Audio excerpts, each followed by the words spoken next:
la prière, je voudrais lire d'Éphésiens au chapitre 6. Mbele ya maombi ningetaka niweze kusoma ndani ya Waefeso sura 6 kwanza kwa mstari wa 14. Chapitre 6, Waefeso sura à 6 partir du verset 4. kwanza kwa mstari wa 14. Puis-je vous demander de vous lever? Naweza kuwaomba msimame kwa ajili ya hiyo. Verset 14. Mstari wa 14 wa Efeso sura 6. Et à vos reins, Simameni basi, pour ceinture, mumejifungia kweli viunoni revêtez la, na kuvaa silaha ya haki kwa kifua. mettez pour chaussures à vos Mstari wa 15. zèle pour proclamer. Na mumefunga miguu yenu Verset 16. na utayari wa habari njema ya salama. Mstari wa 16. Prenez le Zaidi ya yote avec lequel mukitwaa ngao ya imani, tous les traits. nayo mutaweza kuzima mishale yote yenye moto ya yule mwovu. Verset 17. Mstari wa 17. Prenez aussi le casque du salut Napokeeni kofia ya wokovu et de l'esprit, na upanga wa Roho, ndiyo neno la Mungu. qui est la parole de Dieu. Priez en tout temps. Mstari wa 18. Kwa maombi yote na kusii mukiomba kwa kila wakati katika Roho, Et veillez à cela avec une entière na mukiangalia kwa neno hili intercédant na kudumu katika kuomba kwa ajili ya watakatifu wote. pour moi aussi. Mstari wa 19. Na kwa ajili yangu Soit donné lorsque j'ouvre la bouche nipewe usemi kwa kufungua kinywa changu, assurant ili nihubiri kwa uhodari siri ya habari njema. de l'évangile. Jusqu'ici la parole. Mpaka hapa hili neno la Mungu. Tuombe. Père céleste, Baba uliye mbinguni, dans une profonde crainte katika woga wa kilindi mbele yako, devant ta sainteté, mbele ya utakatifu wako, devant ta majesté, mbele ya uwezo wako, crainte pour ta parole, uoga kwa ajili ya neno lako, prosternons. tuna sujudu mpaka katika mavumbi. Nous levons les yeux vers toi, le Dieu vivant. Tunanyanyua macho yetu mbele yako, wewe Mungu uliye Tu nous as hai, appelés, uliyetuita, tu nous as rachetés, uliyetukomboa, qui nous a fait grâce uliyetufanzia neema et qui a fait de nous na uliyetufanya son peuple qui lui appartient. kuwa taifa lako mwenyewe. Berger, Mchungaji mwema, nation, tunakushukuru de ce que tu as donné ta vie. kwa sababu ulitoa uzima wako kwa ajili ya kondoo. Aujourd'hui, nous sommes ici Leo tuko hapa pour que tu nous conduises ili utuongoze dans les verts pâturages katika majani mabichi et vers les eaux fraîches. na kwenye maji Dieu, ya uzima. nourris-nous de ta parole. Mungu mweza yote, tulishe kupitia neno lako, Nourris-nous de ton esprit. tupatie roho Donne-nous wako, rafraîchissement, donne-nous tupatie kuburudishwa, utupatie toi. pumzi mpya inayotoka Seigneur kwako, bien-aimé, utukumbuke. nous voulons nous souvenir de toi Bwana mpendwa, tunataka tukukumbuke wewe katika upendo na katika imani. à l'alliance Tukumbuke agano que tu as conclue uliofanya avec nous. pamoja nasi hapo Golgota. Souviens-toi que nous ne sommes pas Kumbuka ya kwamba sisi hatuko watu wowote, le peuple, lakini tuko taifa la agano jipya,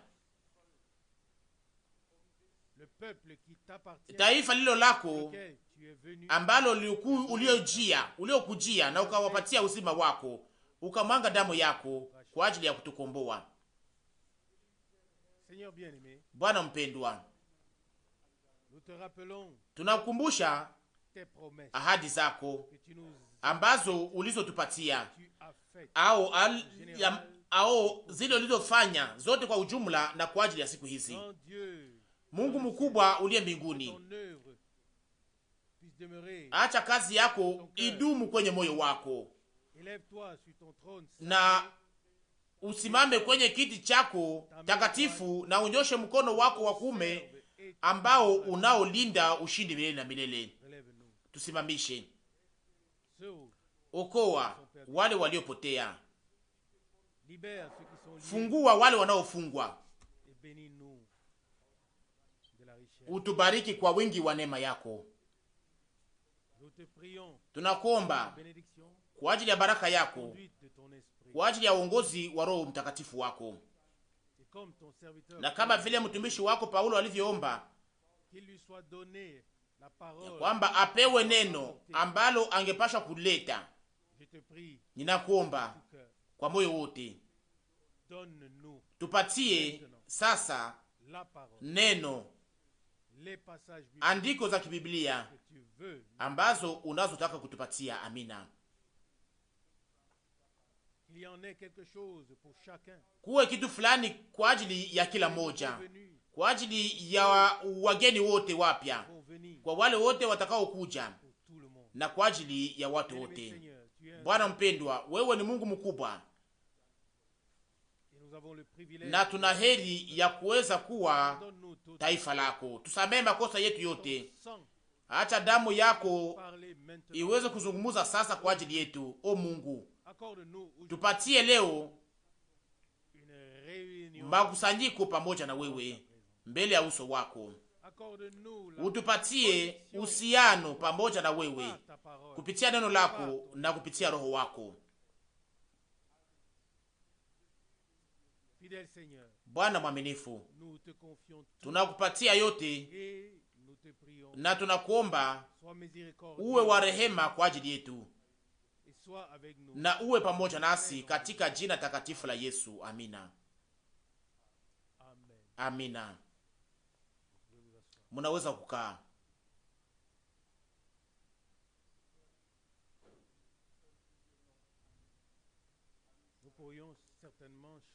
Tungeliweza kuimba tena nyimbo fulani, zinajenga sana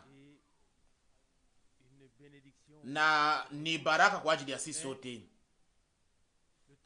Lakini wakati ambao tulio nayo hapa ni fupi sana, na tunataka tuitumikishe kwa ajili ya kuacha neno la Mungu liweze kukaa kwa wingi ndani yetu.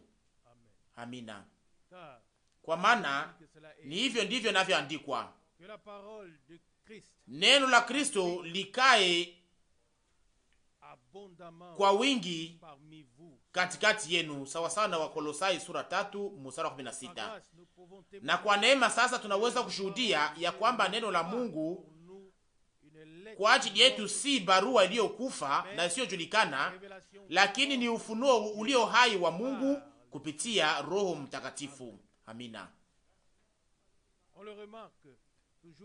Unaitambuaka kila mara wakati unapokutanana na watu ambao hawajaweza kuisikia au kuyaona. Tulielewa ya kwamba mambo yote itakuwa na mwisho wake, lakini neno la Mungu linadumu milele na milele.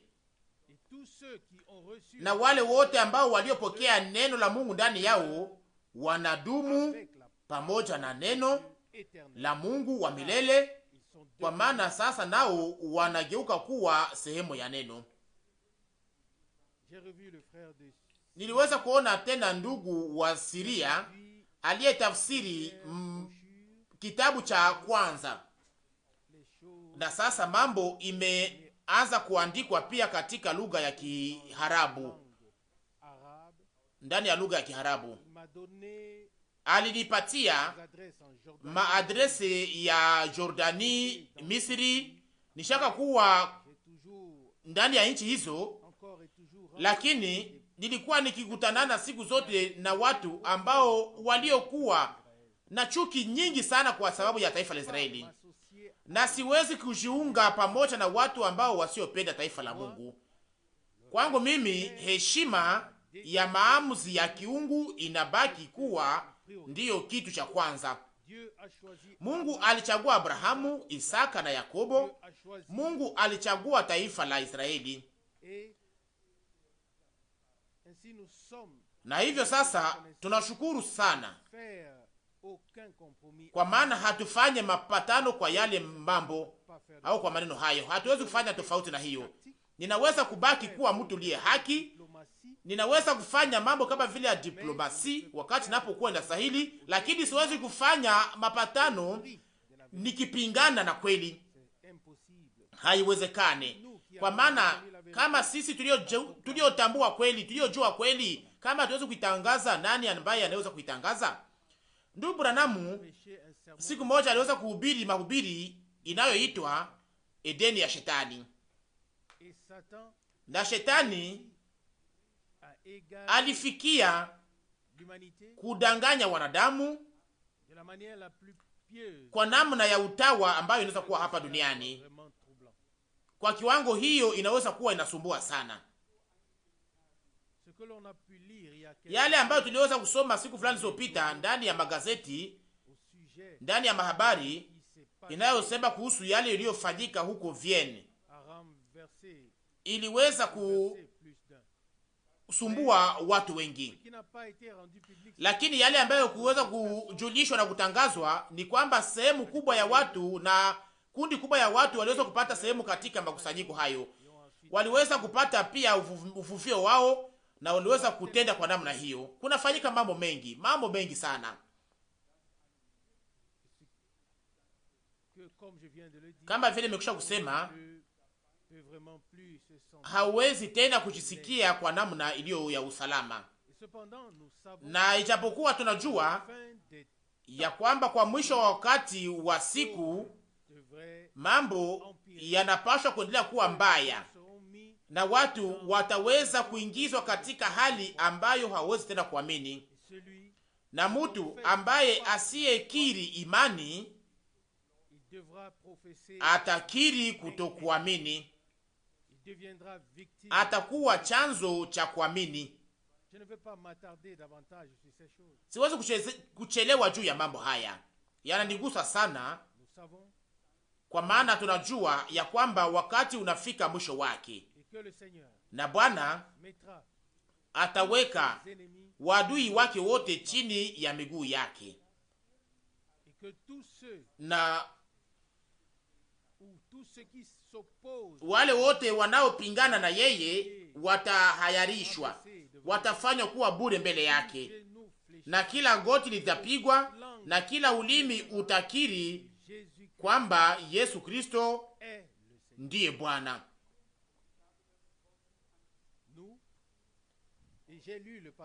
Sisi nilisoma andiko ya Waefeso sura 6 ni kwa utashi. Hatukuwekwa katika vita ya kupingana na mwili na damu, tuliwekwa ndani ya vita ya kiroho, na tunapaswa kusimama imara. Na nawaambia tena, ili niweze kuingia kwa marefu katika wazo hili, siku ya 5 iliyopita, kunapita sasa siku 8, ndipo huyo mtawala mkubwa wa sunagogi ya Wayahudi wa Düsseldorf alikuja kututembelea hapa kwenye centre missionnaire. Alikuja kututembelea hapa kwenye centre missionnaire, na niliwaza kwamba ningepasha kuzungumuza kuhusu imani pamoja na mtu yule, na hapo akaniambia ya kwamba nataka kuambia kwamba mimi ni sehemu ya hiyo lodge, heshima kubwa. Na wakati mpoweza kukumbuka ya kwamba huyo mtawala mkubwa wa Katolika la Paris ni Myahudi aliyegeuka kuwa Mkatolika, niweza kuwa na oga sana ndani ya mgongo wangu. Kuna kwa mchanganyiko kama huo, kama vile haijawahi kuwa mbele. Yote inakuwa mchanganyiko kwa kiwango hakuna mtu anayeweza kushikuta na nafasi yake, na wote wanaingizwa katika makosa na katika uongo. Lakini kuna kanisa la Mungu aliye hai, kundi lililokombolewa kwa damu, lililochukuliwa likatoshwa katika ufalme wa giza likaingizwa katika ufalme wa nuru. Amina. Na kwa neema tunaweza kuwa sehemu ya hao. Wengine wote watimize kazi yao, lakini tuweze kuwa macho ili tuweze kutimiza kazi ambazo Mungu alizotupatia kwa neema na kwa msaada wake. Amina. Ningetaka niweze kurudi kwa mafupi juu ya Waefeso sura 6. kwenye mstari wa 15, na mumefunga miguu yenu utayari wa habari njema ya salama. Mahali kuna salama au mahali kunapowekwa salama, kunapasha kuwa upatanisho, na mahali kulipo upatanisho kunapasha kuwa msamaha. Ujumbe wa msalaba, ujumbe wa wokovu ni ujumbe wa msamaha, wa upatanisho na wa salama. Mbele ya kuweza kuimba, wakati salama ya Mungu inapopenya ndani ya nafsi yangu, inapoingia ndani ya moyo wangu, hapo sasa msamaha wa patanisho inapaswa kuingia ndani. Ni hapo sasa ndipo salama ya Mungu inayovuka akili yote ya wanadamu, ndipo sasa itaweza kutujaa na kutushika. Wakati tunapoonekana mbele ya kiti cha neema, sisi kama vile watu waliopatanishwa pamoja na Mungu, kama vile watu ambao waliopata uhakika wa wokovu wao, watu ambao waliopokea ushuhuda wa Roho wa Mungu na waliogeuka kuwa wana wa Mungu, ndipo sasa tunapaswa kujua ya kwamba tuna njia ya kufika kwa Mungu. Pazia ilipasuka, njia iko wazi, lakini tusibaki nje tukipiga kwenye mlango. Hatuko wageni, lakini sasa tumegeuka kuwa karibu, tumepatanishwa pamoja na Mungu, tulipokea msamaha, na salama ya Mungu inajaa mioyo yetu. Na sasa andiko ya Efeso sura 6 inaendelea kwenye mstari 16, inasema, zaidi ya yote mukitwaa ngao ya imani. Wapendwa, tunapaswa kuingiza imani yetu katika ahadi za Mungu, na kama vile Abrahamu tunapaswa kutazama isiyoonekana, kama vile Mungu alivyoahidi, tukiyaona kama vile tumekwisha kuyaona mbele ya macho yetu. Ndipo hapo sasa tutaweza kujipewa kwa neema. Mstari 17 wa Efeso sura 6, napokeeni kofia ya wokovu na upanga wa Roho, ndiyo neno la Mungu. Sijui namna gani mnaisikia au namna gani mnajisikia, lakini neno la Mungu limegeuka kuwa la damani kwangu sana sana, wakati ninapokaa kwa ajili ya kuandika na ninapokumbuka kwamba nishaka kuzungumza kuhusu mambo hayo, na ninaposoma tena yale niliyoandika, ninajiambia, mbona haujaanza kuandika hata? Mbone umekwisha kuzungumzia tu kidogo kuhusu mambo haya bila hata kuweza kuzungumza kuhusu utimilifu wake au kilindi chake? Mpango wa Mungu wetu ni juu sana, iko ya kilindi ni kubwa, inasambazwa bali pote. Mawazo ya Mungu ni yenye nguvu sana. Zaburi anasema nini? Hesabu yake haihesabiliki. Zaburi 114 mstari wa 6 inaomba tu kuweza kujua kwamba Mungu ana mawazo ya salama na ya upendo kwa ajili yetu. Haitoshi kuweza kujua ya kwamba Mungu alitufunulia mpango wake wa wokovu, na pia hiyo nayo ni lazima, na sio kwamba tu kugeuka kuwa waamini, lakini pia kuweza kutazama mwendeleo wa muda mkidogo, kuweza kuutambua na kuweza kuona kwa nuru ya neno la unabii. Na kisha mstari 18 wa Efeso sura 6, kwa maombi yote na kusii mukiomba kwa kila wakati katika Roho, na mukiangalia kwa neno hili na kudumu katika kuomba kwa ajili ya watakatifu wote. Naamini ya kwamba mahubiri inayokuja ya ndugu Branamu, hiyo haijatokea bado, inaitwa uvumilivu kudumu. Tunapaswa kugeuka kuwa wa kuvumilia, kushika sana, kuvumilia, kudumu, kwa maana Mungu anashika ahadi zake, anazitimiza. Amina. Kama vile nabii anaandika ndani ya Agano la Kale, kama unabii unachelewa kutimilika, uungoje, kwa maana utatimilika kweli kweli, kwa maana itatimilika. Habakuki 2:3. Hakuna kitu cha kweli kama vile neno la Mungu. Ni hivyo kweli, mbingu na dunia vitapita, lakini neno la Mungu linadumu milele. Amina. Na ndiyo maana nami pia ninabaki kimya ndani ya Bwana, hata kama mara nyingi ninakuwa na hitaji ya kumwambia Bwana, hii itafika wakati gani? Wakati gani? Muda utakuwa umefika. Na hapo sasa najizuiza na nasema, Bwana, utafanya yote kama vile ulifanya mpaka sasa. Utafanya inayokupendeza wakati itakapokupendeza, na ninajiweka kwa upande wako. Sio sisi tunaoambia Bwana yale ambayo anapaswa kufanya. Tunapaswa kuwa tu tayari ili tuweze kujiweka kwa upande wake wakati anapotaka kufanya kitu fulani. Mniruhusu niweze kuingia kwa shairi fulani za Biblia. Luka sura 10. Luka sura 10.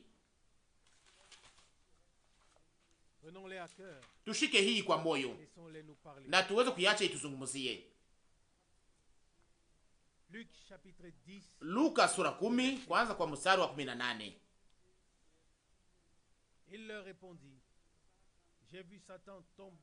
Akawambia, niliona shetani akianguka kama umeme toka mbinguni.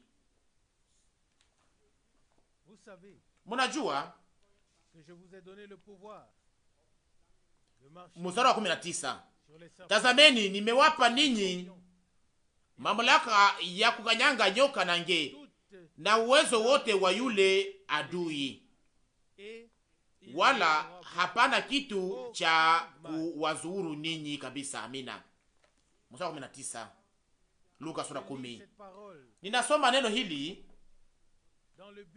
ndani ya lengo ya kwamba kusiwe mtu ambaye anayeweza kufikia kitu fulani yeye mwenyewe. Shetani anaweza kuweka dunia yote chini, ngambo huko na huko, lakini hakuna mtu anapaswa kuogopa. Tusiogope, lakini Yesu Kristo alishinda nguvu za shetani na uwezo wote wa giza. Amina. Na Yohana anaandika, yule aliye ndani yenu ni mkubwa kuliko yeye aliye katika ulimwengu. Yohana wa kwanza sura 4 mstari wa 4. Mnaamini hiyo? Nani mweza yote? Ni Mungu peke yake, hakuna mwingine, sivyo? Na ni hivyo ndivyo tunapashwa kutukuza Mungu katika imani yetu. Amina. Tusizungumuze kuhusu nguvu za shetani. Anaweza kufanya yote anayotaka. Hiyo haina maana, hainihusu mimi, lakini kwa namna tu ya kuweza kuelewa, tuweze kuelewa kitu moja, ni kwamba Mungu ndiye mweza yote. Na Yesu anasema hapa, niliona shetani akishuka akitoka mbinguni kama vile umeme. Luka 10:18.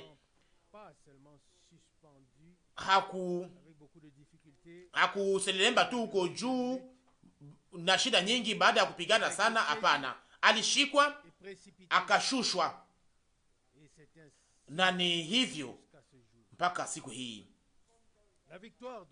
Ushindi wa Golgota ni ushindi wa Mungu kwa ajili ya waliokombolewa wote, na kama tunaweza kuyashuhudia ndani ya imani, na kama tunatukuza Bwana, na kama tunaweza kupatia sifa yetu kwa mshindi wa Golgota, ndipo sasa shetani ataenda mbali na ushindi wa Mungu utaonekana. Kisha anaendelea kwenye mstari wa 20, Luka sura 10. Lakini musifurahi kwa sababu hii ya kuwa pepo wachafu wanawatii ninyi, lakini furahini kwa sababu majina yenu yameandikwa katika mbingu. Amina. Luka sura 10 mstari 20. Acha jina la Bwana lisifiwe. Mungu alifanya yale yote ambayo angepasha kufanya, na sasa inatubakilia tu kuweza kuamini. Tuna sehemu kwa yale yote ambayo Mungu aliyotayarishia kulingana na kazi ya ukombozi iliyotimilika hapo msalaba wa Golgota.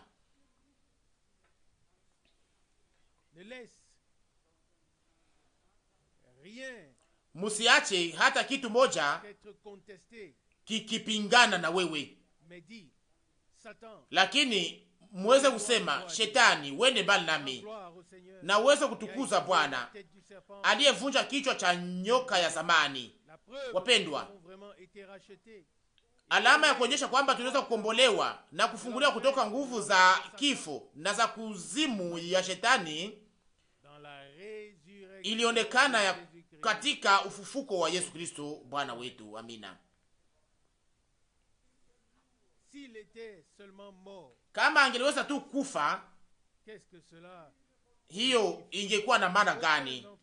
Hakuna mmoja katikati yetu angeliweza kujua yale yaliyofanyika au yale ambayo haikufanyika. Lakini siku ya tatu, wakati Bwana wetu alipofufuka, alikuwa alama iliyo hai ya wokovu, ya ushindi ya kifo juu ya kuzimu, juu ya Shetani.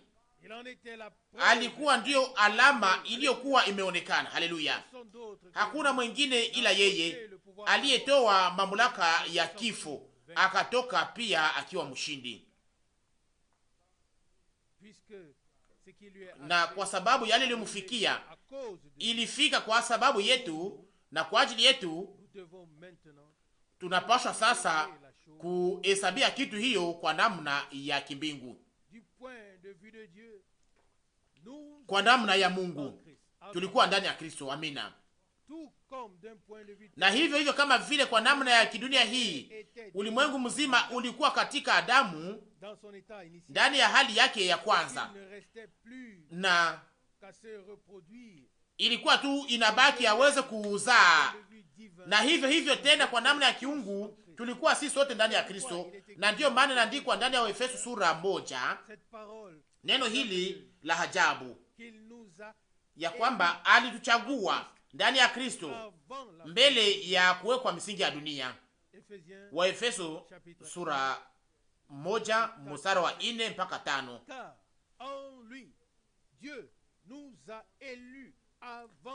Kama vile alivyochagua ndani yake mbele ya kuwekwa kwa misingi ya ulimwengu, ili tuwe watakatifu na pasipo kilema mbele yake katika upendo.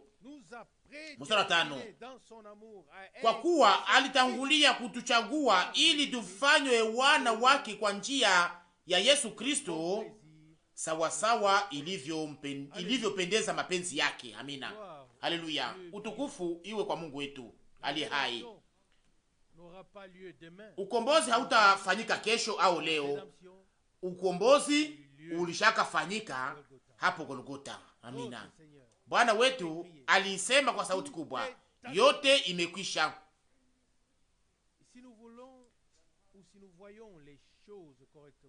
Na kama tunaweza kuona mambo kwa namna njema, tunapaswa kuhesabiwa kwamba tushaka sulubishwa pamoja na Kristo, na kwamba tulikufa pamoja naye, tukazikwa, tukashuka mpaka huko chini ya udongo, tukafufuka pamoja naye kwa ajili ya uzima mpya. Na sasa kwa neema ya Mungu tuliweza kuchukuliwa katika mahali pa mbingu kama vile andiko linavyosema. Na kisha Paulo anaandika,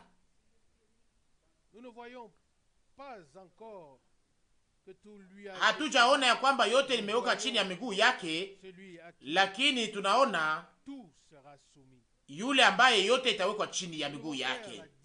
Tunapaswa kufanya tofauti kwamba Mungu anatimiza mpango wake wa wokovu katika wakati huu, na sio katika wakati wote, katika nyakati yote, na sio kwa mara moja, na sio katika mara moja, lakini katika ufalme wa Mungu inaomba mambo iweze kutimilika kwa wakati wake, na wakati saa inapotimilika, wakati saa ya Mungu inapogonga, ndipo sasa Mungu anatenda, na itakuwa hivyo hivyo katika wakati huu. Kwenye mstari 21 ndani ya Luka sura 10 inaandikwa, Luka sura 10 mstari 21, saa ile ile akafurahi katika Roho Mtakatifu akasema, ninakushukuru Baba, Bwana wa mbingu na dunia, kwa sababu umeficha maneno haya kwa wenye hekima na akili, ukayafunua kwa watoto wadogo au watoto wachanga. Ndiyo Baba, kwa hivi imekupendeza wewe. Haikufunuliwa kwa watu wote, lakini kwa wale ambao wangelipashwa kuikubali, kwa wale ambao wapashwa kuikubali. Ufunuo unaotoka kwa Mungu ni kitu fulani kilicho takatifu, haikupewa ili iweze kupasuliwa tena kupitia mabishano inayowekwa na kukatakatwa na kuvunjwa na kanyangwa. Hapana, ufunuo unaotoka kwa Mungu inapewa kwa wale wanaoikubali, wanaoheshimia, wanaofurahi kwa ajili yake, wanaotambua ya kwamba wanaweza kupata neema mbele ya Mungu kwa sababu Mungu alijifunua kwao. Amina. Hiyo ndiyo kitu cha lazima ambayo inayohusika. Katika wakati ule wanafunzi waliuliza Bwana wetu, kwa sababu gani unataka ujifunue? Kwa sababu gani unataka kujifunue tu kwetu na sio kwa ulimwengu? Na jibu yake ilikuwa, ulimwengu haunioni tena, lakini ninyi mutaniona, na nitakuwa pamoja nanyi mpaka mwisho wa dunia.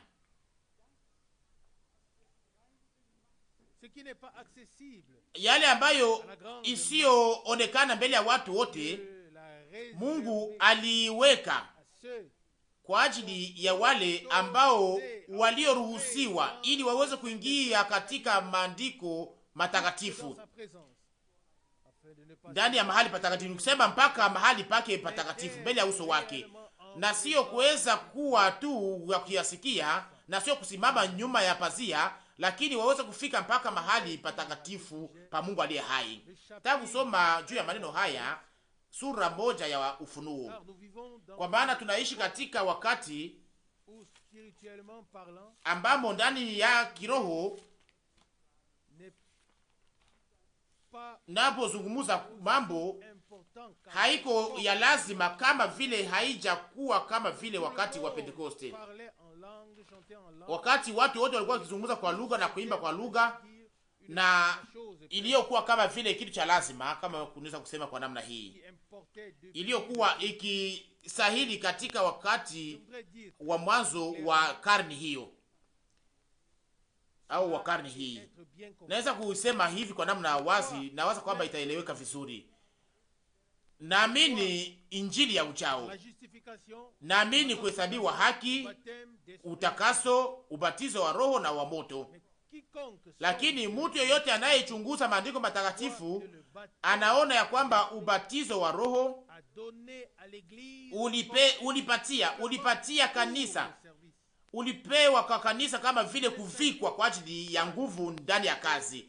Haihusu kitu fulani ambacho kinachoweza kuwa kama vile cha kuleta mabishano, lakini ni kitu ambacho kilicho cha kumiminwa kwa makaraba zote za Roho ambazo zisizokuwa wakati wa kumiminwa kwa Roho.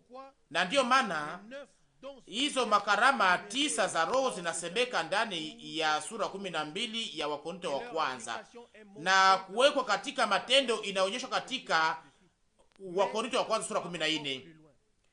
Lakini hiyo inaenda tena mbali. Ndugu Branham aliweza kuandika kuhusu mwili wa Bwana katika kukomaa kwake. Alikamata neno la Bwana wetu linalozungumza kuhusu mbegu ya ngano. Kwanza inaota, kwanza kuota inaonekana, unaona majani mawili yanayotokea, na kisha kuna kuja mti, kisha suke, na kisha nyuma kuna kuja hiyo ngano inayokomaa ndani ya suke. Unaweza kusema ya kwamba wakati mlimaji anapotazama shamba yake ya ngano ambayo akose iliyo kubwa, anaweza kusema nina ngano nzuri, lakini hajaweza kuwa na ngano kwa wakati ule, angali na miti au suke. Lakini kwa mwisho, wakati wa mavuno, wakati wa komaa, ndipo sasa uzima wote ambao ulioshitengenezea njia yake toka mwanzo na uliyepanda mpaka tena juu sana, na sasa huo uzima unakusanywa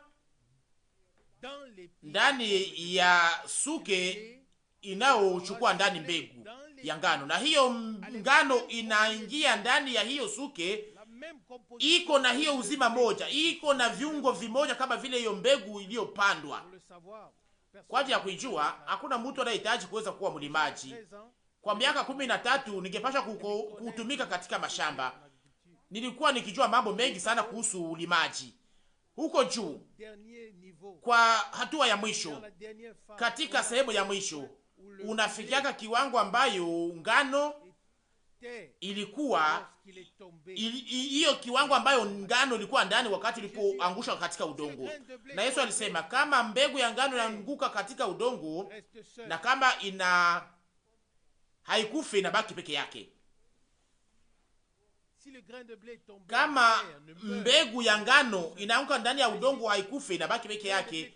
Lakini hiyo mbegu ya ngano kama inaanguka katika udongo na inakufa, inachukua matunda mengi. Sawa sana Yohana 12:24. Yesu alianguka katika udongo, alikufa, alizikwa, akazaa mbegu sawa sana aina yake. Basi acha tuweze kuelewa leo au hapana, lakini ni kweli siku ambayo Mungu aliyotayarisha tutabadilishwa 100% kwa sura ya Yesu Kristo mwana wa Mungu. Amina. Hizo tabia moja, hiyo hali moja, huo uzima moja, yote itakuwa kama vile ilivyokuwa, na ni hivyo ndivyo itakavyokuwa. Na hivyo sasa naamini ya kwamba ndani ya kurudishiwa makarama zote za Roho zinapashwa kuwa na zitakuwa pale pamoja, na tofauti moja tu kwamba hazitaweza kutumikishwa tu kwa namna ya kipekee sawa sana mapenzi ya mtu binafsi, lakini itakuwa ikiongozwa katika uongozi wa Roho Mtakatifu. Amina. Kwa kurudi kwa yale ambayo ndugu Branham alisema, alilinganisha wakati wa Kipentekoste na kizazi cha Kipentekoste, na hii kusema kwa lugha na hii mwendeleo ambayo unayofanyika katika kanisa, na akasema kwamba kanisa linaweza kuwa linajaa vizuri na uzima unakuwa umefika mpaka kwenye kinywa, na hapo sasa wanazungumza kwa lugha nyingine, walitikisa midomo, na kisha akasema, akaendelea ya kwamba tangu wakati ule mwendeleo wa kiungu ulitoka kwenye kinywa mpaka kwenye macho na kisha mpaka kwenye masikio. Leo haihusu sasa kuwa umevuviwa tu au umebarikiwa kuweza kuwa na nia za ajabu na kuzungumza kwa lugha.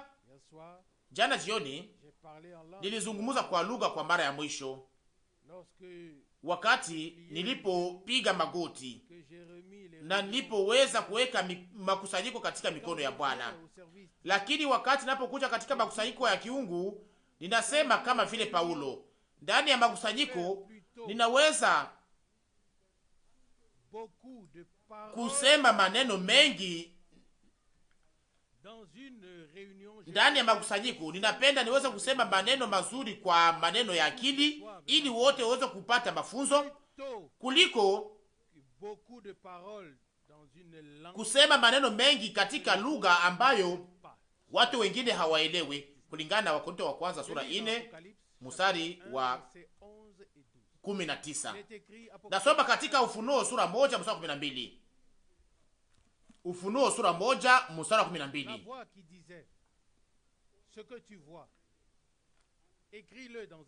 Nikageuka kuona sauti iliyosema nami, na wakati nilipogeuka niliona vinara 7. Wakaniambia kwamba niandikie makanisa 7. Mnajua katika Agano la Kale manabii walikuwa wakiitwa kwamba ni waonaji, walikuwa wakiona yale ambayo Mungu alikuwa akiwaonyesha. Yohana alikuwa akiona, na yale aliyokuwa akiona angepashwa kuyaandika ili nasi tuweze kuyasikia, ili iweze kufikia kwenye masikio yetu, na sio tu kwa masikio yetu tu, lakini pia ndani ya mioyo yetu, ili hiyo igeuke kuwa ufunuo kwa ajili yetu. Mstari 11, Ufunuo sura 1. Unayoona andika katika kitabu, ukatume kwa makanisa 7 iliyo katika Asia. Sehemu ya pili ya mstari 11. Sasa ni shukurani gani tunapaswa kuwa nayo kwa Mungu? Kuona aliweza kuwa macho juu ya hayo, na aliweza kuongeza kitabu cha unabii kwa hizi mafundisho zote tunazopata katika hizi mabarua zote, kitabu ambayo Martin Luther hakutaka kuweza kuingiza katika Biblia kwa sababu alikuwa amekata tumaini na kusema nani anaweza kutosha kitu fulani ndani ya haya, lakini wakati ulikuwa bado kufika. Leo tunaishi ndani ya neno hili la ufunuo, na huo ufunuo uko hai ndani yetu. Hatukuweza kuiona tu na kusikia, lakini iligeuka kuwa ufunuo ndani ya maisha yetu. Inasemeka hapa kwenye mstari wa 12, Ufunuo sura 1 mstari wa 12.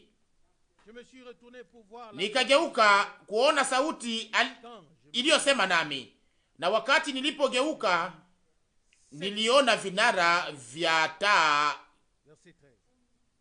7 vya dhahabu. Mstari wa 13. Na katikati ya vile vinara 7 nikaona mtu kwa mfano wa mwana wa mtu, amevaa vazi lililofika chini ya miguu yake na kufungwa kifua kwa mkaba wa dhahabu. Kama vile nisema, tunashukuru Mungu kwa ajili ya mwanzo, wakati uamsho ulipoanza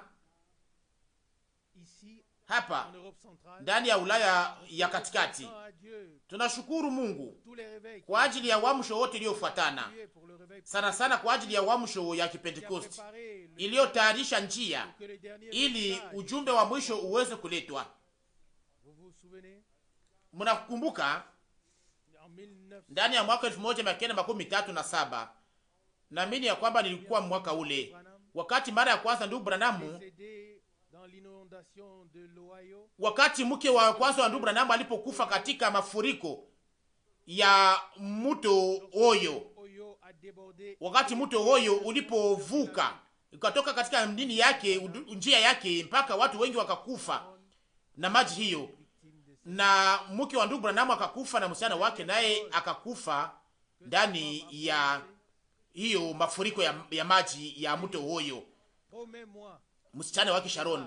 Na kisha neno la mke wa ndugu Branham alimwambia kwamba Bili, ni ahidi kama utaweza kutumikisha neno trash, yale niliyosema kwamba trash ni kusema uchafu, akasema ni ahidi kwamba utaenda kwa watu wale, kama vile huyo dada yeye mwenyewe alikuwa akipenda, alikuwa ametokea katika eneo ya watu wa kupendeza au familia iliyokuwa nchi ya kitajiri. Hakutaka mume wake aweze kwenda huko, hakutaka ili aweze kuenda huko. Alikuwa akiita hao wa shirika la Kipentekoste kwamba walikuwa watu wabaya, na hakutaka mume wake aweze kwenda huko.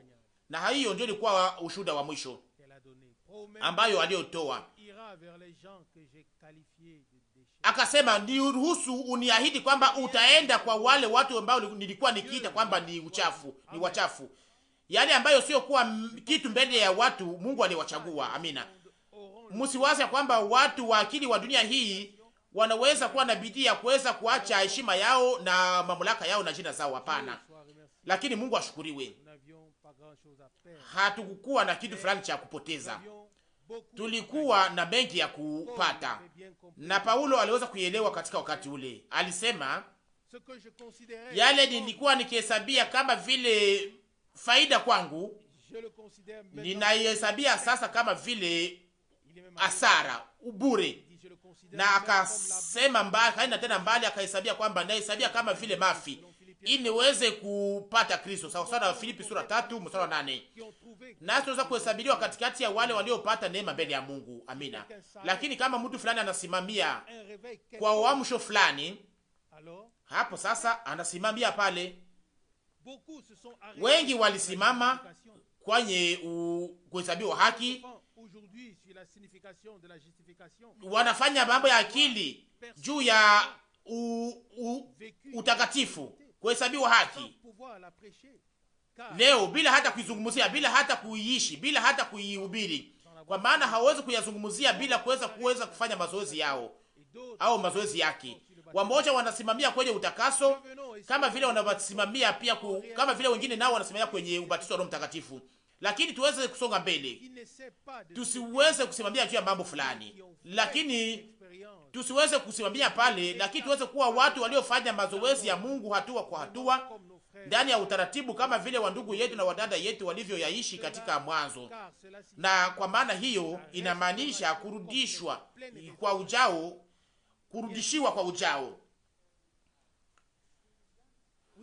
Ni kweli, ni hiyo ndiyo inayomaanisha kurudishiwa kwa ujao. Ni kweli. Pia tunajua ya kwamba hiyo haisimamie pale kwenye kinywa, kwenye yale unayosema au kwa kusema kwa lugha, kwenye kusema kwa lugha au kwenye maono na mambo hayo yote. Nataka kuambia hii kwa sababu gani? Paulo ambaye aliyekuwa mtu aliyebarikiwa wa Mungu alisema, Wakorinto wa kwanza sura 13, yote itakuwa na mwisho wake, yote itakoma, iwe kusema kwa lugha, iwe ujuzi, yote itakuwa na mwisho. Wakati yale ambayo iliyo kamilifu itakapokuwa imefika. Amina. Ndipo sasa ya muda mfupi itapita, itakwisha. Wakorintho wa kwanza sura 13 mstari wa 10. Wapendwa, naweza kusema ya kwamba katika wakati huu hatukukuwa na ufunuo nusu ya sehemu, hatukukuwa na ujuzi nusu, hatukuangalia katika kioo au katika anga iliyo kama vile ndani giza. Lakini naweza kusema ya kwamba katika wakati huu kwa neema tuliweza kuona mpango wa kiungu wa wokovu kwa namna iliyo kamilifu kama vile inavyowezekana. Amina. Na sio kwa ajili yetu sisi wenyewe, lakini ni kipaji cha Mungu, kwa maana wakati wa hiyo ulikuwa umekuja. Kama tungeliweza kuishi katika kizazi kingine, hatungeliweza kuwa na namna ingine ila kuweza kuishi yale ambayo yaliyofanyika wakati ule na iliyokuwa imetangazwa na Mungu katika wakati ule. Amina. Ni kweli, tunaishi katika wakati wa unabii. Hatujiulize tena, hatulete tena mezali, lakini tunatazama kwa macho iliyo wazi na macho ya kiroho iliyopakaliwa. Tunaona utimilifu wa maandiko mbele ya macho yetu, na ujumbe wa mwisho unapaswa kutuleta katika kukomaa, unapaswa kutuleta katika kiwango cha mtu kamilifu, wa mtu kamilifu ndani ya Kristo.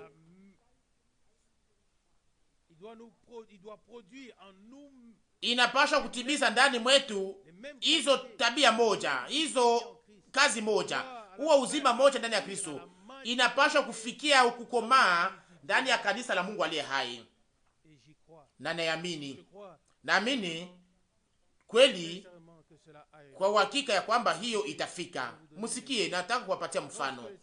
Wakati Bwana alipokuwa akitembea hapa duniani, naye pia alikuwa katika hali ya dunia hii, akiwa katika hali pia ya kukomaa, ya kuzeheka. Ndiyo, katika umri wa miaka, katika umri wa siku 8 wanatuonyesha akiwa katika hekalu akitakasiwa kwa Bwana. Na hivyo katika umri wa miaka 12 tunamwona katika hekalu. Katika umri wa miaka 13 tunamwona kwamba akianza huduma yake, na watu walisema kwamba haujafanya na miaka 15 sasa. Mnaamini, mnamwona kwamba alikuwa amekusha kukomaa, alikuwa amekomaa kuliko gisa alikuwa pale. Alikuwa ni mtu wa maumivu, alikuwa akichukua yote katika moyo wake, alikuwa akiumia pamoja na wote, alikuwa akichukua mzigo wa wote, alikuwa akibeba mzigo yote. Lakini tazama yale inayoshangaza, baada ya ufuko wake, walio wake hawakuweza kumtambua. Alikuwa sasa na sura ingine tofauti, iliyo tofauti sana na ile. Alikuwa haiko tena katika hali ya kuzeheka, alikuwa kama vile tutakavyomuona. Alikuwa kama vile tutakavyokuwa wakati tukapokuwa tumebadilishwa. Wapendwa, Mungu ana mpango wa ajabu pamoja na sisi. Amina. Na kukomaa ya ujao hapo kwa mwisho, na hiyo haitatoka kwetu, lakini kwa sababu Mungu aliyataka hivyo, kutakuwa kanisa kama vile lilivyokuwa kwa mwanzo, pamoja na uzima na tabia ya Yesu, pamoja na nguvu za Mungu ambazo ndani yake huduma ya Yesu Kristo itaendelea tena. Amina, itaendelea. Hiyo swali moja nakuja bila kuchoka, hasa namna gani itafanyika au itakuwa namna gani? Lakini wapendwa, mwache hayo. Hakuna mtu anayejua yeye mwenyewe namna gani mambo yatafanyika, lakini tunajua kitu moja: Mungu ni mwaminifu. Amina, yeye anatimiza yale aliyoahidi. Na kama leo ndani ya makusanyiko hapa, kama leo hapa hatufanye kushangilia na masauti za furaha, au kama hatuweze kutimiza kusema kwa lugha hiyo kitu cha lazima, ni kwa sababu tuliweza kutambua leo hizi mavitendo au vikundi kubwa za kikarismatiki navyo viko katika matendo kama hiyo. Hiyo sio maneno leo au maneno ya muhimu leo, na nawaza na ninakwaka na mashaka kuweza kujilinda na mawazo kama hayo, kujizuiza na mawazo kama hayo. Lakini mtu mkubwa ambaye anaweza kujua mimi mwenyewe na aliyekuwa akijulikana katika ulimwengu mzima, aliyekuwa akijulikana katika mheshimiwa Pentecost au Monsieur Pentecost, alitembelea Papa yeye kama vile mtawala mkubwa wa kikundi la Pentecost. Aliandika katika kitabu chake akasema kwamba ninaamini kwamba Papa alizaliwa upya. Naweza kuambia nini? Watu walikubali hiyo bila kuweza kujua ni ujanja gani uko kisimama nyuma ya hiyo, ni upumbavu gani ulio katikati ya watu. Na nawaambia yale ambayo iliyokuwa ikisemeka mara nyingi na ndugu Branham, na yale ambayo Bwana wetu aliyosema ndani ya Mathayo sura 24 mstari 24, kama ingewezekana pia wachaguliwa wangeliweza kudanganywa. Na hivyo ya uongo inapashwa kufanana na ya kweli. Na sasa tazama kitu cha muhimu sana. Alisema kila wakati ya kwamba mupime yote kwa nuru ya neno, mupime kila kitu kwa kipimo cha neno, na hapo sasa mutaweza kujua ni kitu gani mnachokutana nacho. Amina. Mukamate hizi vipindi vyote vya wakarismatiki muvilete kwa neno, na hapo sasa mutaweza kuwatosha katika magaa zao. na watatokea katika magaa zao. Niweza kuishi, niweza kusikia namna gani mambo yanafanyika. Mupime yote kwenye neno. Tuliweza kuishi yale ambayo iliyokuwa ni mwendeleo wa kiroho kwa neema ndani ya kizazi chetu. Ndiyo, maendeleo ya neno, kutikisa kinywa ya neno iliyokuwa ya sehemu, neno ndani ya lugha zingine na mengineyo. Mungu ashukuriwe kwa ajili ya yale yaliyofanyika kwa namna iliyo ya nusu, lakini Mungu sasa ashukuriwe kwa yale iliyo kamilifu. Neno la Mungu si sehemu, si nusu. Neno la Mungu ni kamilifu, na kama vile nishaka sema katika siku zilizopita, sio kweli nusu au juzi nusu ambazo zilizoweza kuonyeshwa na kutangazwa. Ilimpendeza Mungu kupitia ufunuo wa hapo hapo aweze kuweka taifa lake kwa saha, awajulishe kwa saha. Ilimpendeza Mungu aweze kujifunua kwetu ili tuweze kujua ni nani anayetuzungumzia. Wapendwa wangu, yule ambaye Yohana aliyoona wakati aliposikia sauti kimzungumzia ndani ya Ufunuo sura 1, ni yule yule. Yeye ndiye ambaye wanayoona wale wote wanaopokea ndani ya mioyo yao kwa imani neno la unabii ambalo lilofunuliwa. Amina. Wanaonaka moja aliyesema moja ambaye kinywa chake kinatamka maneno ambayo iliyo kama vile upanga wakata kwa ngambo mbili. Hawasikiake kwa kushoto na kwa kume, hawageukake tena, hawajaribu hiki na kile. Haleluya! Waliweza kupata yale ambayo nafsi yao ilikuwa ikitafuta. Walipata yale ambayo iliyokuwa ikiwatosha kwa ndani na kuwashibisha kwa ndani. Walisikia sauti na kisha wakatafuta yule ambaye aliyekuwa akizungumza. Kama vile Yohana, tunaona pia hizo vinara 7 vya dhahabu, hiyo vizazi 7 vya kanisa zinavyopita ndani kanisa la Agano Jipya mpaka katika kizazi cha mwisho cha Laodikia. Ni nani sasa tunayemsikia? Ni naye tunayeona, yule anayetembea katikati ya vile vinara 7 vya dhahabu. Amina. Na alizungumzia kupitia nani? Alikuwa na nyota 7 katika mkono wake wa kuume, na hizo nyota 7 zilikuwa kanisa 7 za hizo makanisa 7. Ufunuo sura 1 mstari 20. Na Mungu alipatia ujumbe kwa malaika wa kanisa, na huyo malaika alikuwa akiitangazia kanisa. Leo mzungumuze pamoja na watu wanaozungumuza kwa lugha na wanaowaza kwamba wako kwenye mbingu ya 7 na wanaozungazunguka katika hali yote, na pia hata wengine wanaanguka na wanawaza kwamba ni nguvu za Mungu, wanaanguka chini. Ningependa wasianguke, lakini waweze kusimama imara, kwa maana ni wengi ambao wanaolala na kusinzia. Ingekuwa vema baragumu ya injili iweze kupiga sauti yake na kuamsha. Wakati umekuja, msijisumbue kama vile wapendwa wetu ndugu na dada wanavyoimba hapa. Mungu iko katika uongozi na yote iko chini yake. Amina. Yote inafanyika na inasonga mbele kama vile anavyotaka yeye.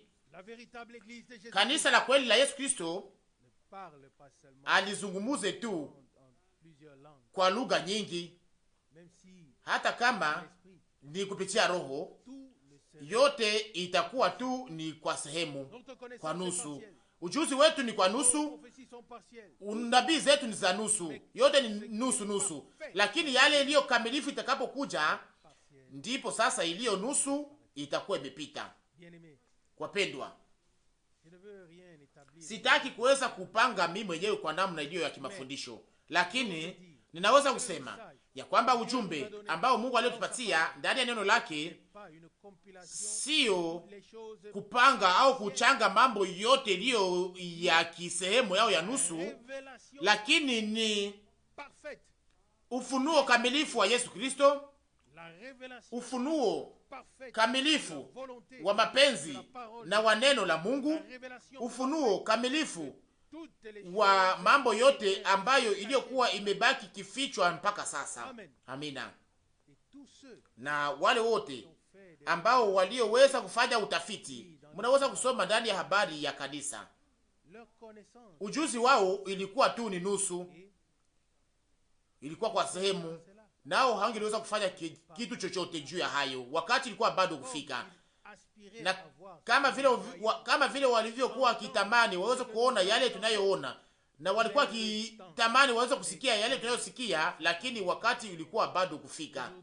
Leo tunaweza kukusanyika mbele ya Mungu tukiwa na shukurani na kusema katika uhakika wote, yale ambayo haikuhubiriwa na kufunuliwa katika miaka 2000 iliyopita ya wakati wa neema ya Agano Jipya, kama vile sasa imefunuliwa kwa wamitume wake watakatifu na manabii.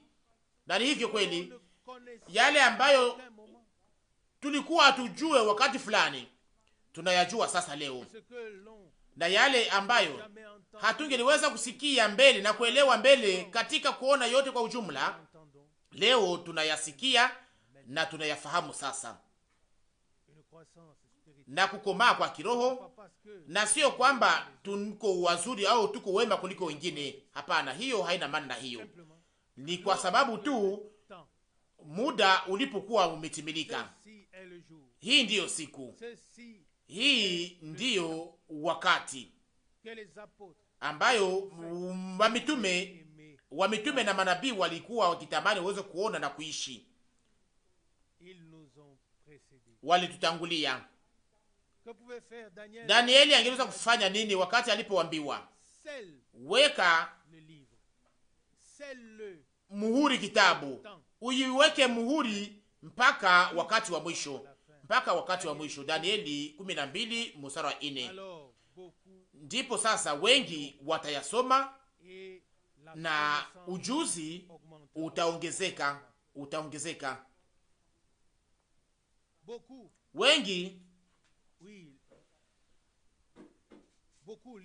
Wengi wanasoma pia ndani ya wakati wetu.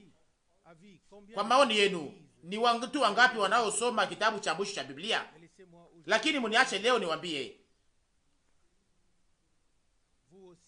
nanyi pia warafiki wapendwa ambao mlio wapya, naisema kwa moyo ulio mnyenyekevu bila kuumiza mtu mmoja, naisema tu kwa upendo.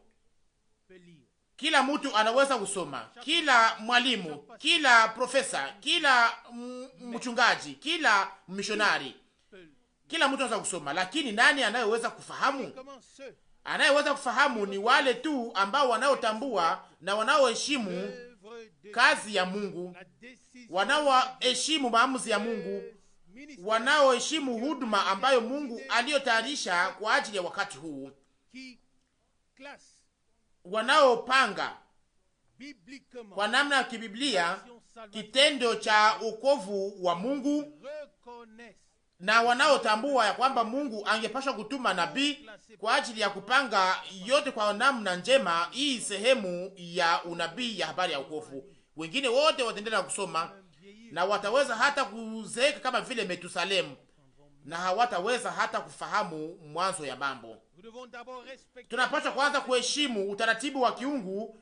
Kwanza ni kusema Bwana alikuwa na nyota 7 ndani ya mkono wake wa kuume, na kwamba hizo nyota 7 ndiyo malaika 7 na wale wajumbe 7 ambao Mungu aliyotumikisha kwa ajili ya kuzungumuza, ili aweze kuzungumuza kupitia hivi vizazi 7 vya kanisa.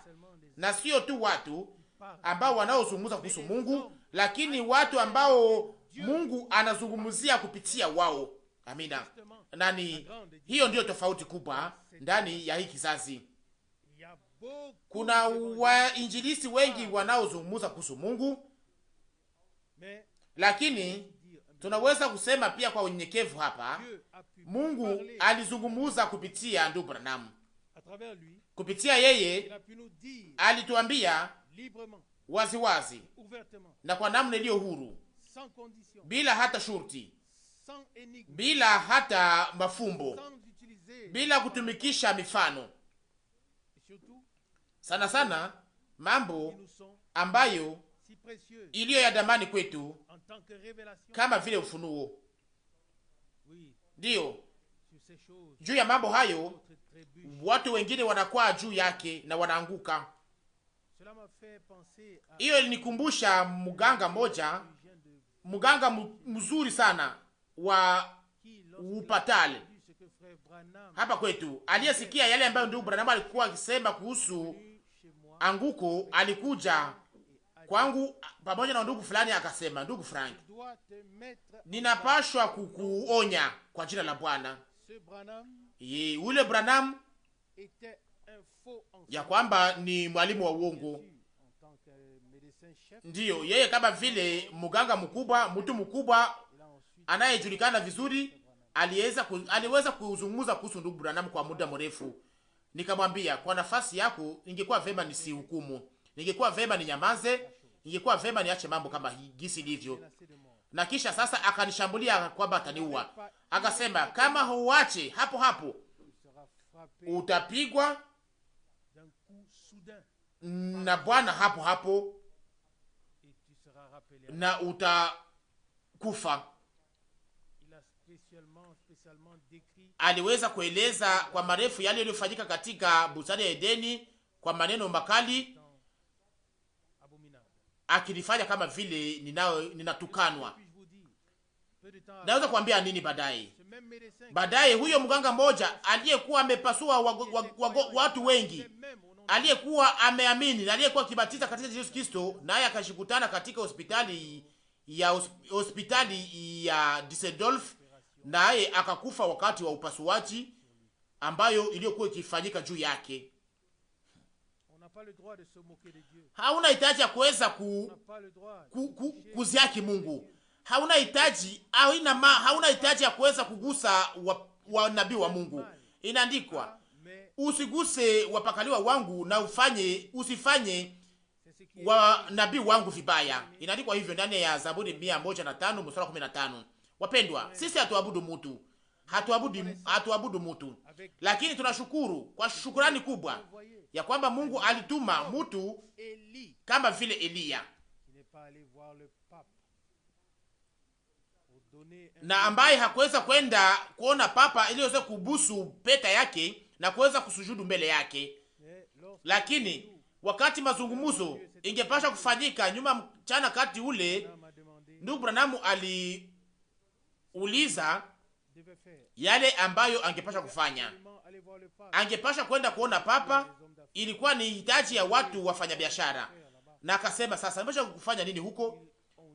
Wakamwambia, inakuomba uweze kubusu peta yake na kuweza kupiga magoti tu kidogo, na kisha wakati unaporudi usimgeuzie mgongo, lakini gisu lilivyokuja uweze kurudi ukigeuka, ukirudia kwa nyuma, kwa maana hakuna mtu ambaye anapaswa kugeuzia papa mgongo. Na kama vile niliyosema, ndugu Branham alisikia kwa ukimya, akasema, akaambia huyo mheshimiwa Blomberg aliyekuwa ametumwa kwake, akasema, naweza kujua kwamba sitakuja huko. Akasema, siwezi kuheshimia hiyo aliko. Akasema, siwezi kupatia mtu heshima yangu, siwezi kupatia heshima kwa mtu mwingine ila kwa Bwana wangu, na siwezi kusujudu mbele ya mtu mwingine ila Mungu peke yake.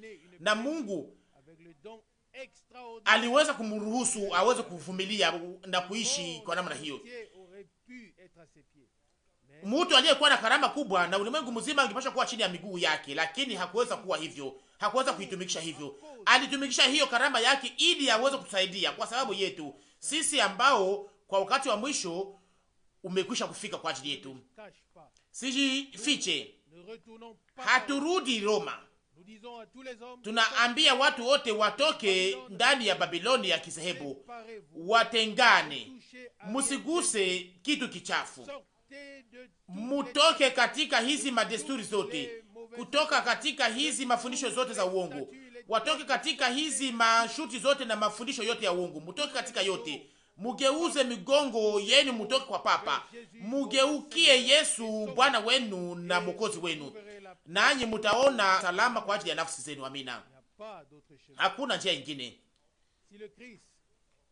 Kama Kristo ndiye kichwa na kama mtu yule naye anataka kuwa kichwa, sasa kunaweza kose kuwa kichwa juu ya kichwa kingine, na hiyo haiwezekani. Hiyo haiwezekani pamoja nasi. Tunaamini kwa moyo wote kama vile andiko linavyosema. Mniache niweze kumalizia. Mungu alitufanya taifa la wafalme na makuhani